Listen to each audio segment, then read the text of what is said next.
Hey guys, welcome back to my channel. Please subscribe my channel if you do not want to miss a single lecture of Brush Up Your Concept series. Today we will talk about the differences between gene knockout, knockdown and knock-in. Suppose you have a cell line where gene A is present. It is a new gene. Now you don't know its function. Then how will you detect its function? The simple way is to remove the gene from that cell. Now you have a control cell line where gene A is present and experimental cell line where gene A is removed. Simply compare those two cells. You will understand which function is missing in the experimental cell compared to your control cell. And it's done. Now you know the function of gene A.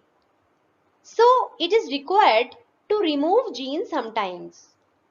Now we can do this by two ways. Gene knockout.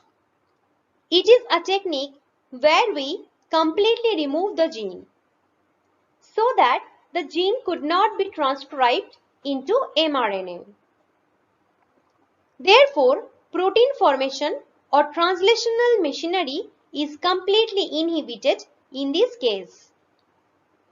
That's why we are saying it gene out. The gene is completely out from the cell. The technique we use to knock out a gene are CRISPR-Cas, TALEN and ZFN. I have already made separate lectures for them. If you haven't gone through them yet, please have a look on that to understand the mechanism of gene knockout.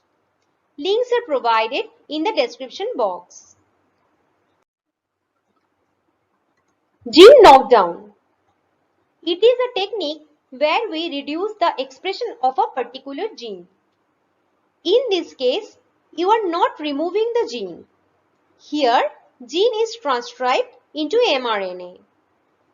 And you are blocking translation or protein synthesis. Unlike gene knockout, where transcription is not possible, in gene knockdown, we are inhibiting translation from transcribed mRNA. So in this case, we can expect a little bit protein production as the gene is not removed and translation might not be blocked fully. That's why we are saying it gene knockdown. Expression is down or lower. The techniques we use to knock down a gene are siRNA, shRNA, miRNA. I have already made separate lectures for them.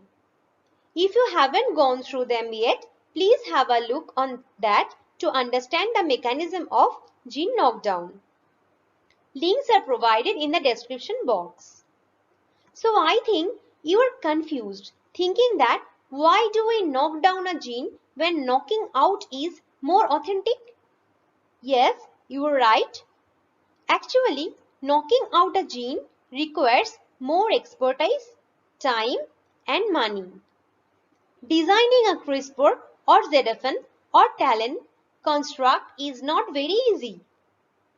Whereas knocking down a gene is comparatively hassle-free and easy, and of course it takes less time.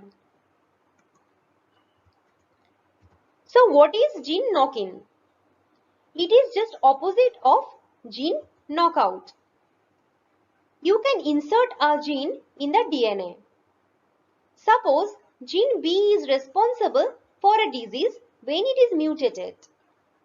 Now you want to mimic that human disease in your cell line because you want to perform some experiments in your laboratory. In that case, you just replace the wild type gene with the mutated one by inserting the copy. This is called as gene knock-in. Homologous recombination is a way we can use to knock in a gene. Hope you understood the concept. If you liked my lesson, Please do like, comment and share my video. Thank you.